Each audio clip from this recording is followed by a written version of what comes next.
Selamat datang di channel Pemuja Malam. Jangan lupa like, share, and subscribe ya. Terima kasih.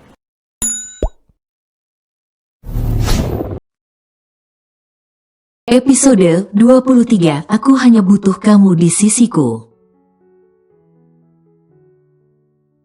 Sya. Kevin mengetuk-ngetuk pintu kamar Sya.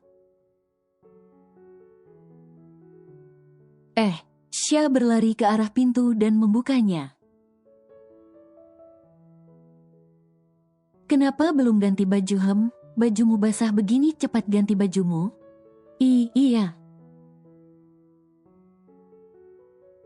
Jawab Sya. Apa perlu aku bantu? Tawar Kevin. Bantu apanya? Tanya Sya dengan waspada. Ganti bajumu. Jawab Kevin tersenyum mengetuk bibir Sya. Sya melebarkan matanya. Kenapa Anda sangat mesum, Tuan? Apa hanya itu isi otak Anda yang sebenarnya? Kevin mengangkat bahunya tak peduli ejekan Sya. Malah dia suka saja dengan apapun yang menyangkut Sya. Astaga Sya. Kevin merasakan hawa dingin di kamar Sya. Tuan. Sya berlari dengan kaki yang sedikit pincang. Mengejar Kevin yang juga berjalan cepat dengan kakinya yang sakit juga. Kevin mengambil remote AC dan mematikan AC itu seketika. Tuan, saya panas. Protes Sya hendak merebut remote AC-nya. Tidak bisa, ganti bajumu sebelum masuk angin, cepat. Kevin meninggikan remote itu hingga Sya tidak bisa menggapainya. Sya menatap kesal Kevin yang selalu saja bisa membuat jantungnya berdebar, kesal dan marah begitu saja. Cepat ganti, atau aku yang gantikan? Tanya Kevin mendekat dan Sya melangkah mundur. Iya, Anda boleh keluar, usil Sya. Ganti bajumu ya, aku tidak akan memaafkan diriku sendiri kalau sampai kamu masuk angin. Kevin mengusap pipi Sya lalu tersenyum tipis. Dan anehnya Sya malah terpesona dengan senyuman Kevin. Kevin mengacak puncak kepala Sya lalu meninggalkan kamar Sya sambil membawa remote AC-nya. Sya mengusap pipinya yang lagi terasa panas. Astaga, aku sudah gila. Kenapa aku malah suka dengan rayuan gila tuan tembok itu? Sya mengipas-ngipasi wajahnya. Sambil berjalan sedikit tertatih ke kamar ganti. Tengah malam Sya tidak bisa tidur. Matanya seakan terbuka lebar, tidak ada rasa kantuknya sedikit pun. Kenapa aku tidak bisa tidur? Apa karena tempat baru? Tapi kenapa saat bersama tuan tembok itu aku bisa tidur nyenyak? Masa iya aku minta tidur dipeluk dia sih? Yang ada dia kegeeran bilang aku suka dipeluk olehnya. Ocehnya menggeleng kepalanya dengan mustahil. Sya terlalu malas berjalan jadi ia duduk di kursi roda elektrik milik Kevin. Lalu menjalankannya keluar kamarnya. Sya berjalan ke arah ruang rahasia di mana di balik itu ada dapur Kevin. Entah apa tujuan Kevin dengan membuat dapurnya dijadikan tempat rahasia. Padahal di setiap rumah hal itu biasa, tidak perlu lagi harus disembunyikan. Sya membuka kulkas dan menatap serius minuman yang ada di dalamnya. Minum apa ya? Gumam Xia. Jus jambu aja deh. Xia menyedot jus jambunya lalu menutup kulkas dan... Pekik Xia melihat Kevin tengah menatap ke arahnya. Tepat di balik pintu kulkasnya tadi. Kevin menahan tawanya melihat wajah kaget Xia. Kenapa kamu tidak bersuara, hah? Tanya Xia dengan kesal. Xia tidak menggunakan bahasa formal kalau jam kerjanya sudah lewat. Kevin tersenyum. Kenapa? Tidak bisa tidur? Tanya Kevin. Xia mengabaikannya terus saja melajukan kursi rodanya meninggalkan Kevin. Xia menoleh ke belakang saat kursi rodanya tak juga jalan. Kenapa ditahan? Tanya Xia dengan datar. Tunggu aku, kita buat sesuatu terus nonton bioskop. Seru Kevin dengan semangat. Bioskop, di mana? Tengah malam gini keluar? Cecar Xia tidak percaya. Lihat saja nanti. Senyum tampan Kevin. Xia menautkan kedua alisnya. Xia ternganga melihat bioskop mini yang ada di apartemen Kevin. Cantik sekali, gumam Xia. Sepertimu, jawab Kevin. Xia mendengus padahal jantungnya berdentum dipuji seperti itu. Oleh pria yang sudah dikep tembok olehnya itu. Xia tertawa terbahak-bahak menonton bioskop kini. Sesekali Kevin melirik ke Xia dan ikut tertawa. Hahaha, dasar tokek bodoh, hahaha. Ahahaha. Gelak tawa Xia sampai memukul-mukul lengan Kevin tanpa sadar. Kevin menatap Xia saja sejak tadi bukannya nonton layar bioskopnya. Malah menonton Xia yang tertawa tanpa henti. Xia.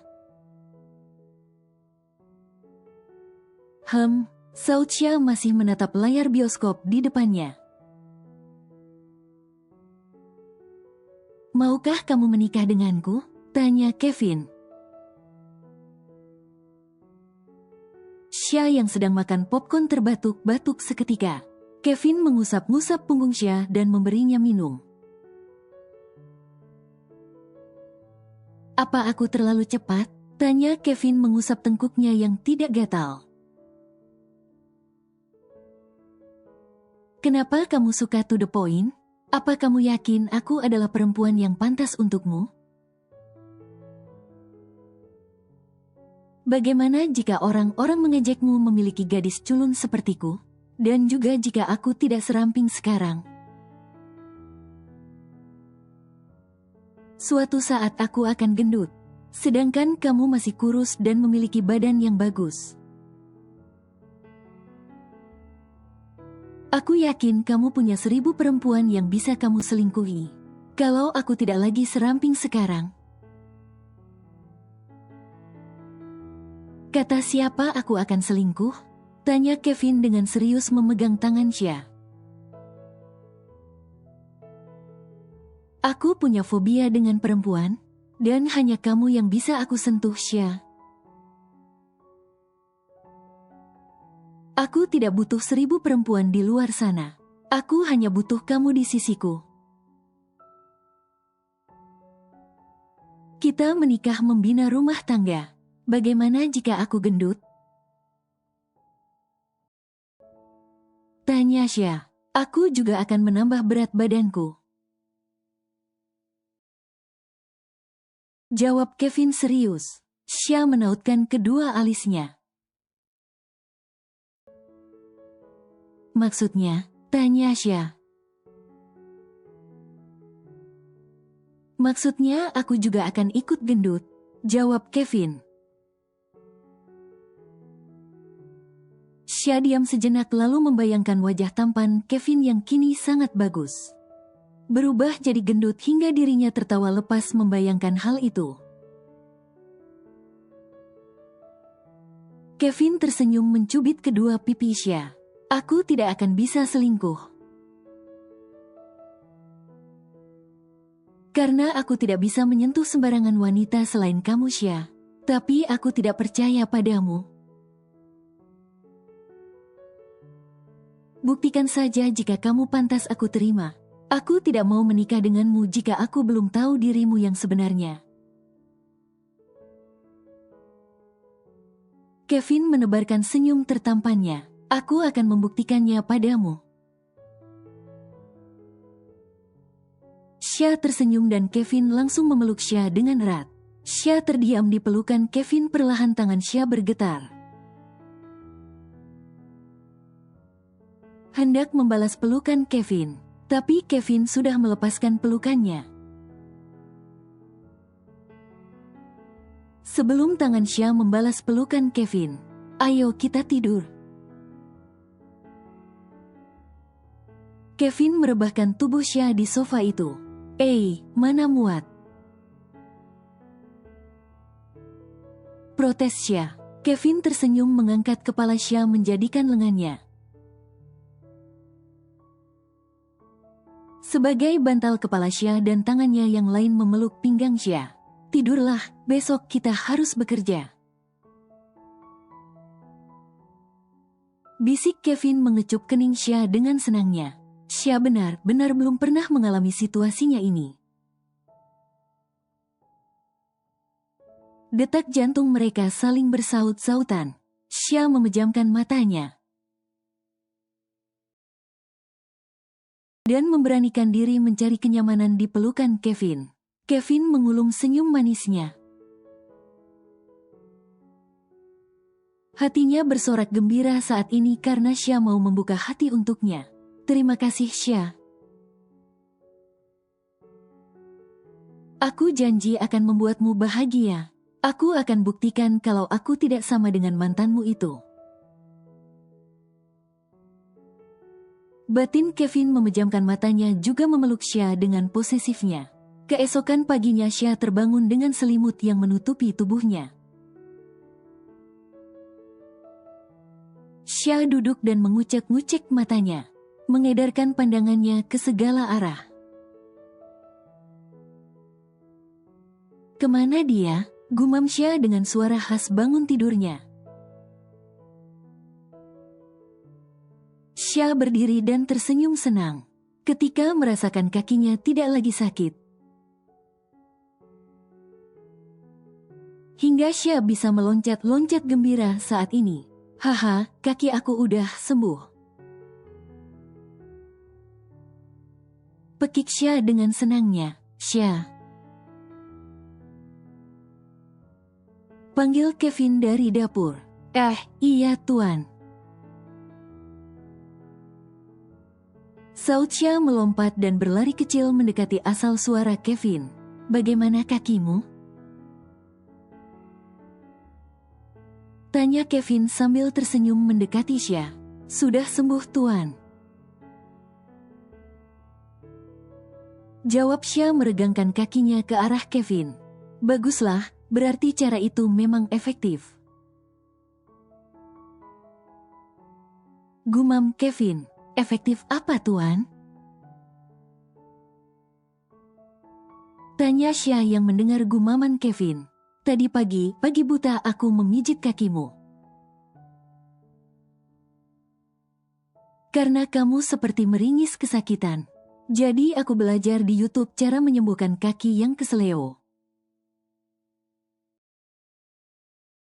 Tuan memijit kakiku? Tanya Sya ternganga.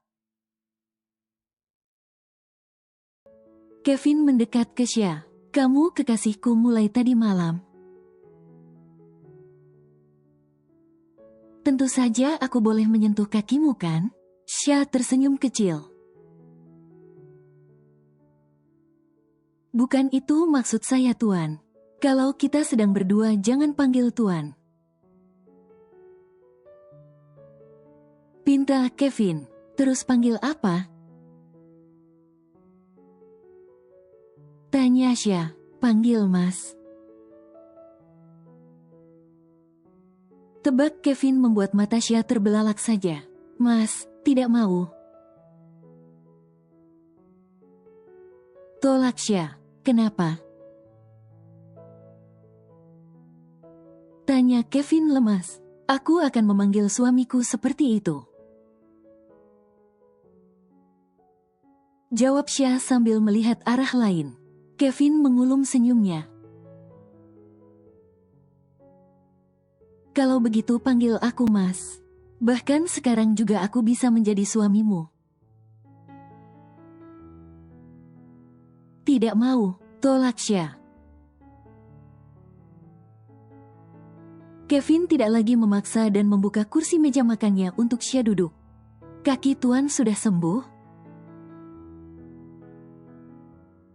Tanya Sya melihat kaki Kevin yang bisa berjalan. Sepertinya aku terlalu bahagia saat ini. Sampai rasa sakit di kakiku bisa aku tekan dengan perasaanku. Yang sedang bahagia saat ini jadi tiba-tiba saja aku bisa berjalan. Kenapa Tuan jadi bicara panjang lebar? Biasanya Anda suka berbicara intinya saja. Kenapa berbelit-belit? Karena aku berbicara denganmu. Jawab Kevin. Kini Sya memakai pakaian formal dengan rambut dikepang dua seperti biasa. Jangan lupa kacamata tebalnya yang dibelikan yang baru oleh Kevin sebelumnya. Hai, Nona Misterius. Sapa karyawan cewek grup. Sya mengerutkan keningnya dengan aneh. Melihat semua karyawan cewek grup menyapanya sebagai Nona Misterius. Biasanya Sya disapa dengan sebutan culun. Chika berlari dengan heelsnya ke arah Sya. Sya terpekik seketika saat rambutnya dijambak oleh Chika. Kau, berani sekali kau merebut reputasiku, hah? Apa yang kau katakan pada Tuan Kevin? Sampai dia tega memblacklistku dari semua pekerjaanku, hah? Jerit Chika dengan marah. Sya meringis memegang tangan Chika yang masih menarik rambutnya. Bukan aku yang salah. Tapi kau yang mencari masalah dengan Tuan Kevin. Bantah Sya membalik tubuhnya dan menyikut perut Chika. Hingga Chika melangkah mundur seketika. Sya menghembuskan nafasnya dengan kasar. Sya berjalan mendekati Chika dan menamparkan pipi Chika sampai terduduk tak elit di lantai. Kau membuat masalah dengan mencari masalah dengan Tuan Kevin. Dia tidak suka dipermainkan tapi kau yang mempermainkannya bukan aku. Apa salahku jika Tuan Kevin membalasmu, hah? Seharusnya kau berpikir sebelum bertindak. Berani sekali kau merusak kepangan rambutku. Geram Sya menginjak tas limited Chika. Sialan, kau culun, tas ini limitedku, sialan, ah. Teriak Chika dengan marah melihat tas putihnya sudah ada stempel cap sepatu Sya. Sya meninggalkan Chika yang jadi bahan olokan karyawan cewek grup. Karena berani menolak undangan foto model Kevin sebelumnya. Hingga mau tidak mau Sya menggantikan Chika. Awas aja kau culun, ini semua belum berakhir. Teriaknya dengan geram. Resepsionis datang membawa satpam dan menarik Chika. Membawanya keluar dari perusahaan mereka. Chika memberontak pun diabaikan oleh mereka. Baru saja Sya duduk di kursi kebesarannya. Panggilan Kevin memintanya untuk datang ke ruangannya. Xia menarik nafas dalam-dalam lalu menata bajunya. Barulah ia keluar dari ruangannya menuju ruangan Kevin.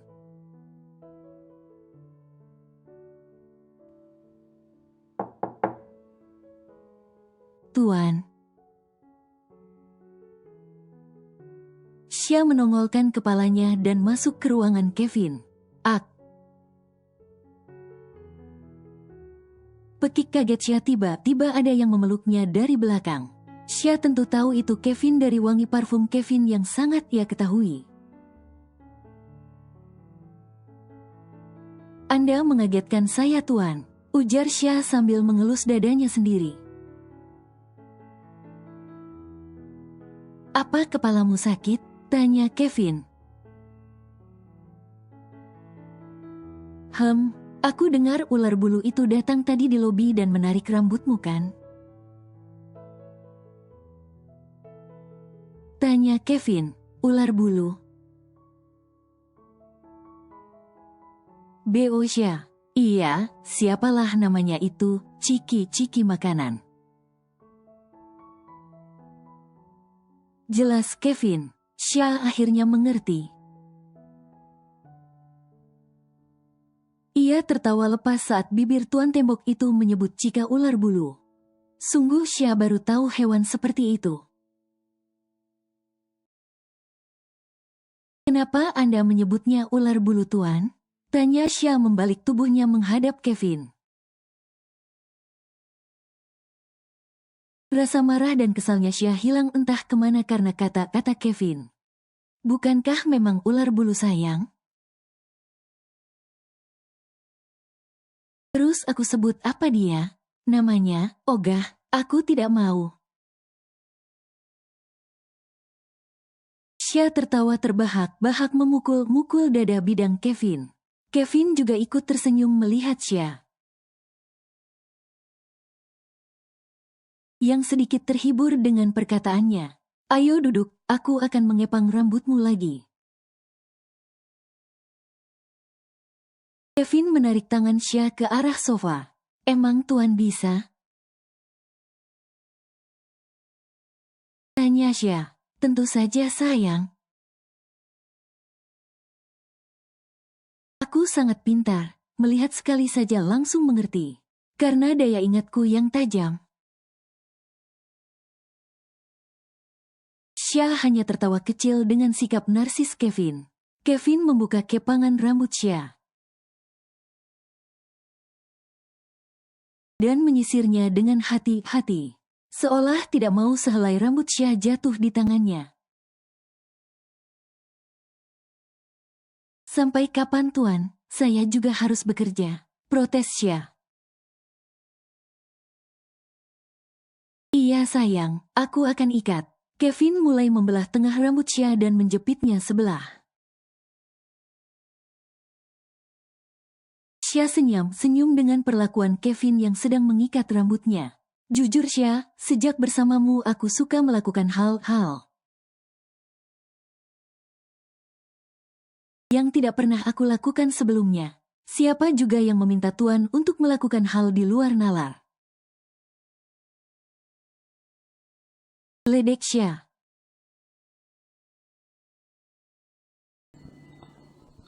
Bersambung.